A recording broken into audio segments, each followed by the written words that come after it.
Lucky న్యూస్కి స్వాగతం. అవినీతిమయమైన అధికార గణం అడ్డుపడే ప్రయత్నం చేసిన సామాన్యులను పతనం చేస్తూ గ్రామాలను భయపెడుతున్న వైసంపై శనివారం ఉదయం రాజమండ్రి స్వతంత్ర జనతా పార్టీ రిపబ్లిక్ కార్యాలయంలో పార్టీ అధ్యక్షులు బర్రే ఆనంద్ కుమార్ విలేకరుల సమావేశాన్ని ఏర్పాటు చేసి మాట్లాడటం జరిగింది. ఈ సందర్భంగా బర్రే ఆనంద్ కుమార్ మాట్లాడుతూ రాజానగరం మండలంలో దాదాపు అనేక గ్రామాల నుంచి అక్రమ మట్టి తవ్వకాల ద్వారా వందల కోట్ల రూపాయలు అవినీతి రాజానగరం మండల తహసీల్దార్ జిఏఎల్ దేవి ద్వారా నిరంతరాయంగా జరుగుతుందని, ఈ అవినీతికి అంగరక్షకుడుగా రాజానగరం సిఐ వీరయ్య గౌడ్ నిబద్ధతతో పనిచేస్తున్నారని అన్నారు. ఒకవేళ ఎవరైనా ఈ అవినీతి అక్రమాలకు అడ్డుపడితే వారిని కూకటి వేళ్లతో సహా పెకలించి గ్రామాలలో ఉన్న సామాన్య ప్రజలను భయకంపితులను చేస్తూ తమ దుర్మార్గాలను నిరంతరాయంగా కొనసాగిస్తున్నారని తెలిపారు. ఈ పాత్రికేయుల సమావేశంలో బాధితులైన ఇజ్జిన రాంబాబు, ఆమె భార్య శాంతి రత్నాలు పాల్గొన్నారు. రాజానగరం మండలంలో జరుగుతున్నటువంటి అత్యంత ప్రమాదకరమైన భయంకరమైన సంఘటనల గురించి మీకు చెప్పడానికి, యాక్చువల్గా రాజకీయ నాయకులు అవినీతి అక్రమాలు చేస్తా దాంట్లో అధికారులను ఇంక్లూడ్ చేసుకోవడం అనేది సహజంగా జరుగుతుంటుంది. కానీ రాజానగరం మండలంలో మైనింగ్ మాఫియాకి నాయకత్వం వహిస్తున్నది స్వయంగా మండల మ్యాజిస్ట్రేట్ అని తహసీల్దార్ నాయకత్వం వహించే పరిస్థితి వస్తుంది. అది ఎంత దారుణమైన సంఘటన అంటే, అది పలకడియం కావచ్చు, కానవరం కావచ్చు, తూర్పు కానుగూడెం కావచ్చు, ముక్కనాడు కావచ్చు, లేకపోతే ఇంకోటి తొంగపాడు కావచ్చు, ఏ గ్రామం అయినా సరే అక్రమంగా చెరువులను కానీ మెట్టలను కానీ గుట్టలను కానీ తవ్వకుండా తీసిపోతున్నారు. ఇదంతటికీ డైరెక్ట్గా తహసీల్దార్ నాయకత్వం వహిస్తే వాటిని నడిపించడం. ఎవరైతే తహసీల్దార్ లక్ష్మి గారు ఎవరైతే ఉన్నారో ఈవిడ చేస్తుంటే ఎవరైనా కానీ అడ్డు పెట్టారంటే అడ్డు పెట్టిన వాళ్ళ సంగతి తేల్చి పనేమో రాజానగరం సిఐ వీరయ్య గౌడ్ గారు తీసుకుంటున్నారు. అక్కడ స్థానికంగా ఉన్నటువంటి నాయకులు ఎవరైతే ఉంటారో వీళ్ళని హోల్డ్ చేసుకొని వీళ్ళు ఇచ్చలవిడిగా మైనింగ్ మాఫియా అనేది చాలా సునాయాసంగా చేసుకునే పరిస్థితి. నిజానికి ఎవరికైనా ఒక చోట పోస్టింగ్ వస్తే 3 సంవత్సరాలు ఉంటారు, తర్వాత మారిపోతూ ఉంటారండి. కానీ గత 10 సంవత్సరాల్లో 4 సార్లు రాజానగరం ఎంఆర్ఓ గారు ఇక్కడ పోస్టింగ్కి వచ్చారు. అది ఎలా సాధ్యం? ఒకసారి పోస్టింగ్ వచ్చినప్పుడు మళ్ళీ రావడమే పెద్ద గగనం అనుకుంటే 4 సార్లు 10 ఏళ్ళలోనే 4 సార్లు ఇక్కడికి రావడం అనేది ఎలా సాధ్యం చూడండి.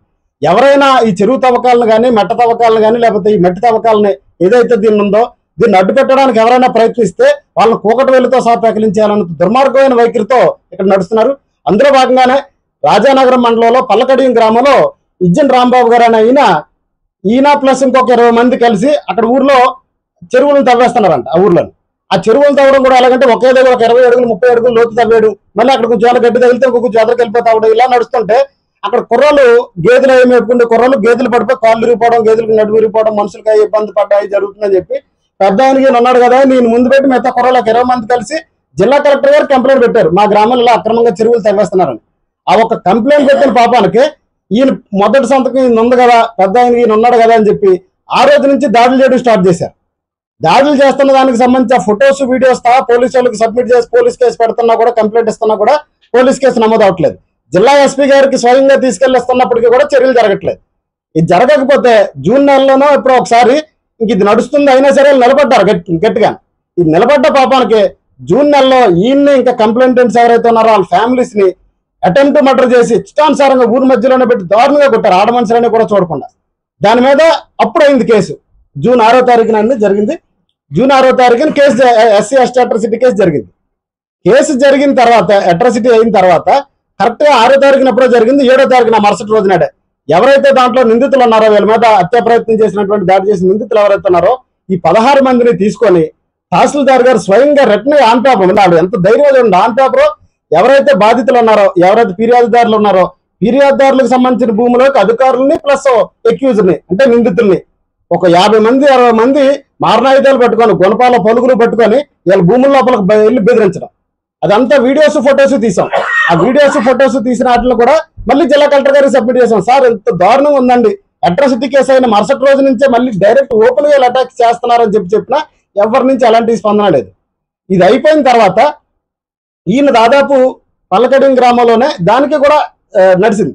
పల్లకడియం గ్రామంలోనే ఒక 30 సంవత్సరాల క్రితం ఒక చెరువు దగ్గర ఒక అరెకరం భూమి అంతా అమర్చుకొని, ఇప్పుడు 30 years బ్యాక్ మీకు ఆ ఫొటోస్ వీడియోస్ కూడా పెడతాం. 30 సంవత్సరాల క్రితం ఏదో ఒక చోట అమర్చుకొని దాని మీద బతుకుతున్నాడు ఈయన. దాంట్లో జీడి మామిడి మొక్కలు ఇవన్నీ వచ్చి పెద్ద పెద్ద చెట్లు అయిపోయినాయి. ఒక 20-30 ఏళ్ళు అంటే అంత పెద్ద చెట్లు అయితే మనం అందరూ ఉంచవచ్చు.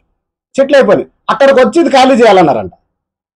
ఇది ఖాళీ 30 ఏళ్ళ నుంచి నేను ఉంటున్నాను. 30 ఏళ్ళ నుంచి ఉంటే ఎవరికైనా సరే board of standard revenue orders ప్రకారం వాళ్ళకి ఒక లీగల్ రైట్ ఉంటుంది. ఒకవేళ వాళ్ళని ఖాళీ చేయించాలంటే గవర్నమెంట్ చేయాల్సిన పని ఏంటంటే ప్రత్యామ్నాయం ఇంకోటి చూపించాలి. ఎందుకంటే నిరుపేదలు, ఎస్సీలు, వీళ్ళకి వేరే మార్గం లేదన్నప్పుడు ప్రత్యామ్నాయం చూపించిన తర్వాత ఏదైనా చేయాలి. కానీ అర్జెంట్ ఇమీడియట్ గా మొత్తం ఖాళీ చేసేయాలని చెప్పి ఇచ్చారు. సరే అది అయ్యింది, అది అవుతానుంది. ఇంకాను నిన్న ఎంత దారుణం ఒకసారి చూడండి.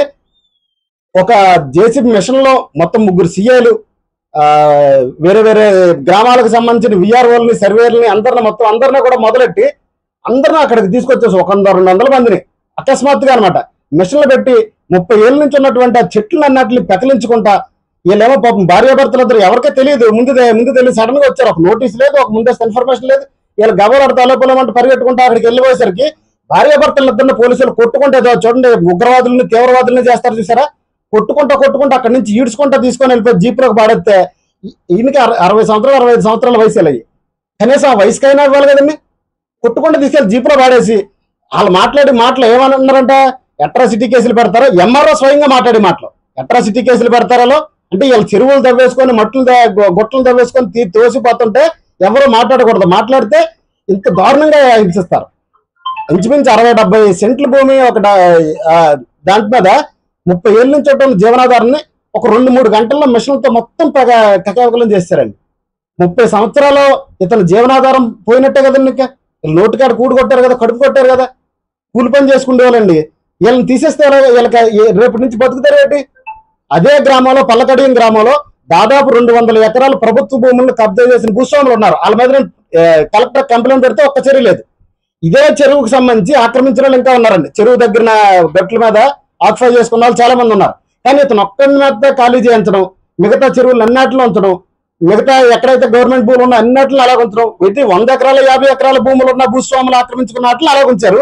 ఇతను వేరే జీవనాధారం లేకుండా ఒక అరెకరం భూమిలో ఒక 30 సంవత్సరాల నుంచి బతుకుతున్న అతన్ని ఉన్న పాలంగా అలా ఖాళీ చేయించడం అలా ఉంటే ఆడ మనిషి అని చూడలే ఉంటాం, పెద్ద వయసు అని కూడా చూడకుండా ఇష్టానుసారంగా కొట్టుకుంటూ తీసుకెళ్లి అసలు ఇప్పుడు వెళ్ళి చూస్తే అక్కడ ఒక నేలమట్టం అయిపోయిన ఒక ప్లేసు, పాడేసిన మొక్కలను కూడా అక్కడ ఉంచొద్దు అన్నదంటే ఆవిడ, ఎవరు తహసీల్దార్ గారు.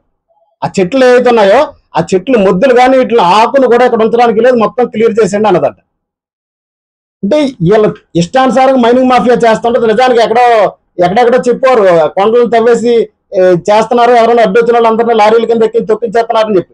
అలాంటి కూడా జరుగుతున్నాయండి. ఆ తహసీల్దార్ ఆధ్వర్యంలో సపోర్టింగ్ ఆఫ్ సీతానారాయణ సిఐ, ఆయన పేరు సీతానారాయణ కాదు, రాజానారాయణ సిఐ, ఏం పేరండి ఆయన పేరు, వీరయ్య గౌడ్ గారు. ఈవిడ ముందే నడిపిస్తూ ఉంటది, వెనకాల ఏమన్నా వచ్చిన అడ్డంకులు అన్నట్లు ఈయన వీరయ్య గౌడ్ గారు తొలగిస్తూ ఉంటారు. అడ్డుపడిన వాళ్ళందరినీ చంపడం, కొట్టడం, లేకపోతే వాళ్ళకున్న ఆస్తులు అన్నట్లు నాశనం చేశాడు. ఇంత దారుణమైన వైఖరి నడుస్తుందండి ఇది. అంటే ఎవరు ఏం చేయలేరనా? కానీ ఒకటి చెప్తున్నా, బర్రె ఆనంద్ కుమార్ అంటే ధర్నాలు, రాస్తారోకోలు, రోడ్ల మీద కూర్చొని బయట లాంటి చేసే టైప్ కాదు. రాజ్యాంగం అనేది ఒకటి ఉంది, చట్టం అనేది ఒకటి ఉంది, సిస్టమ్ అనేది ఒకటి ఉంది. ఇవి ఇప్పుడు దాకా మీరు ఏం చేయగలుగుతారో మీ అధికారాన్ని వాటిని ఉపయోగించుకొని మీరు చేశారు. ఈ రాజ్యాంగం, చట్టం ఏం చేస్తుంటదో దీన్ని ఎలా ఎదుర్కోవాలి ఇప్పటి నుంచి చూడండి. ఎంతవరకు మేము చేయగలుగుతామో వీళ్ళకి న్యాయం చేయడం కోసం రాజ్యాంగబద్ధంగా, చట్టబద్ధంగా ఎంతవరకు మేము చేయగలుగుతాం అంతా కూడా చేస్తామని చెప్పి తెలియజేస్తున్నాం. ఈ విషయం మీద మీ ప్రణాళిక 100% కాన్స్టిట్యూషనల్ గా ఫైట్ చేస్తామండి. ఎన్ని రకాల సంస్థలు ఉన్నాయో రాజ్యాంగబద్ధంగా, చట్టబద్ధంగా ఎన్ని రకాల సంస్థలు ఉన్నాయో అన్ని రకాల సంస్థల ద్వారా కూడా కంప్లైంట్లు పెడతాం. పోలీసు ఉన్నతాధికారులు సార్ జిల్లా ఎస్పీ గారి దగ్గరికి ఇప్పుడు 4-5 సార్లు తిరిగారండి. జిల్లా ఎస్పీ గారే సరిగ్గా చేయలేకపోతే ఇంకెవరు చేస్తారండి? జిల్లా ఎస్పీ గారికి డైరెక్ట్ గా నేను కూడా ఒకసారి వెళ్ళాను, ఇలాగ అటాక్ చేస్తున్నారండి అని చెప్పి స్వయంగా నేను వెళ్తే ఆయన కూడా దాన్ని సరిగ్గా స్పందించలేని పరిస్థితి వస్తే ఇంకెవరు చేస్తారు? కలెక్టర్ గారికి అసలు ఈ ప్రాబ్లం మొదలైందే కలెక్టర్ గారికి పెట్టిన కంప్లైంట్ దగ్గర నుంచి. మీకు ఒకసారి అర్థం అవ్వాల్సిన మార్చి నెలలో వీళ్ళు చెరువులు అక్రమంగా తవ్వేసి మట్టిని తోలించేస్తున్నాను కలెక్టర్ గారు పెట్టిన కంప్లైంట్ నుంచే వీళ్ళ మీద అటాకింగ్ స్టార్ట్ అయినాయి. ఆఖరికి వీళ్ళకి నోటి దగ్గర ఉన్న కూడు జీవనాధారం కూడా లేకుండా చేసేసి దాకా వచ్చింది. పెద్దలు ఎవరంటారు దాడి చేసింది? ఎంఆర్ఓ అండి. ఎంఆర్ఓ దగ్గరుండి గొడుగు వేయించుకుని ఆ ఫొటోస్ కూడా మీకు పెడతాను. గొడుగు అక్కడ పెట్టుకొని మొత్తం అంతా ఎంఆర్ఓ దగ్గరుండి చేయించింది. దాంతో పాటు అక్కడ 3 సీఏలు పెట్టారంటండి. మెయిన్ పాత్ర ఏమో వీరయ్య గౌడ్ గారు చేస్తుంటే ఇంకొక 2 సీఏలు వచ్చారు. వాళ్ళు కాకుండా మొత్తం కానిస్టేబుల్ పోలీస్ డిపార్ట్మెంట్ అంతా ఉంది, రెవెన్యూ పంచాయతీ సిబ్బంది అంతా ఉన్నారు. వీళ్ళతో పాటు స్థానికంగా ఉన్నటువంటి నాయకులు ఎవరైతే ఉన్నారో అక్కడ గ్రామ సర్పంచ్ భర్త చావప్రసాద్ అట్రాసిటీ కేసులో A1 నిందితుడు అతను. వీళ్ళ మీద దాడి చేసిన, హత్యా ప్రయత్నం చేసిన దాంట్లో A1 నిందితుడు అతను చావప్రసాద్ అంట అతని పేరు. కమ్మ కమ్యూనిటీకి సంబంధించిన అతను. ఆయన కానీ ఇంకా ఆయన తరపున ఉన్నటువంటి ఇంకా ఓసీ నాయకులు ఎవరైతే ఉన్నారో వీళ్ళ నాయకులు మొత్తం ఆల్మోస్ట్ ఇంచుమించు 200 మంది వచ్చారంటండి అక్కడికి. దాడి చేసిన వారికి ఏమైనా ఎమ్మెల్యే సపోర్ట్? సార్ ఎమ్మెల్యే గారి పరిస్థితి ఎలా ఉందంటే అండి, ఏదో పెనం మీద నుంచి పొయ్యిలో పడతారు చూసారా, పరిస్థితి అలా ఉందండి. ఇక్కడ ఇంతకుముందు ఎలా ఉండేదంటే జక్కంపూడి రాజా గారి పరిస్థితి అంతా వాళ్ళు ఒక చెప్పుతో కొడుతుంటే, ఎడం చెప్తే ఆయన కొడుతుంటే, ఈయన బొత్తుల బలరామకృష్ణ గారు వచ్చిన తర్వాత ఇప్పుడు చెప్తే కొడతాడండి. అంటే జనాలకు చెప్పు దగ్గర మాత్రం కామనం. ఒకప్పుడు ఒక దరిద్రం ఉండేది అక్కడ ఒక ఎమ్మెల్యే ద్వారా, ఇప్పుడు రెండు పార్టీలతో రెండు దరిద్రాలు చుట్టుకున్నాయి ఇక్కడ. కమిషన్ దృష్టికి ఏం తీసుకెళ్తారు? SC commission, national human rights commission దగ్గర నుంచి స్టార్ట్ చేసి దీనికి చాలా సంస్థలు ఉన్నాయండి. అవన్నీ నేను ఇప్పుడు చెప్పను. ఎందుకు చెప్పట్లేదంటే కొన్ని ప్రజలకు తెలియని సంస్థలు కూడా ఉన్నాయి, డైరెక్ట్ యాక్షన్ తీసుకోగలిగే సంస్థలు. వీటికి అన్నిటికి పెడతాను. వీళ్ళకి న్యాయం జరగడం ఒకటే కాదు, వాళ్ళకి శిక్ష కూడా పడుతుంది. సస్పెండ్ అవడం లేకపోతే ట్రాన్స్ఫర్ అవడం కాదండి, ఖచ్చితంగా ఇప్పుడు జరిగిన దాని అంతటి మీద శిక్ష పడుతుంది. నేను ఈ రోజు నుంచే స్టార్ట్ చేస్తున్నాను. తహసీల్దార్ మ్యాజిస్ట్రేట్, మండల మ్యాజిస్ట్రేట్ ఉండి ఆవిడ మైనింగ్ మాఫియా ఎలా చేస్తుందో, 4 సార్లు ఇక్కడ రావడానికి జిఐడి ఎలా పర్మిషన్ ఇచ్చిందో కూడా ఒక క్లారిటీ లేదు. రాష్ట్ర పైన జిఐడి ఎలా పర్మిషన్స్ ఇస్తుందో తెలియట్లేదు. ఎన్నిసార్లు 10 సార్లు ఇక్కడికి వస్తున్నారంటే దాన్ని అర్థం చేసుకోవచ్చు కదా మనం. ఇక్కడ సహజ వనరులు ఎక్కువగా ఉన్న మండలం రాజానగరం మండలం అండి. చెరువులు కానీ కొండలు కానీ బొట్లు కానీ ఇవన్నీ లేకుండా చేయడం కోసం చేస్తున్న మైనింగ్ మాఫియాలో ఒక భాగం ఈ దాడులు. ఏలే కాదు, ఇంకా ఎవరైతే ఫిర్యాదు చేశారో వాళ్ళ మీద కూడా వెళ్ళడానికి రెడీ అవుతున్నారంట. రేపు ఎల్లుండి నోటీసులు పంపిస్తున్నారంట. మిగతా వాళ్ళందరూ అంటే ఎక్కడైనా గ్రామంలో ఎవడైనా అడ్డుపడిన వాళ్ళు ఇలా మొత్తం వాళ్ళ కుటుంబం అనేది అక్కడ లేకుండా చేసేస్తే ఇంకొకడెవడో కంప్లైంట్ పెట్టడం మానేస్తారు కదా. అంటే ఇది ఎప్పుడో పూర్వం కాలంలో నడుస్తుంది అంటారు చూసారా, అది ఇప్పుడు నడుస్తుంది రాజానగరం మండలంలో అధికారుల ద్వారా. Okay sir.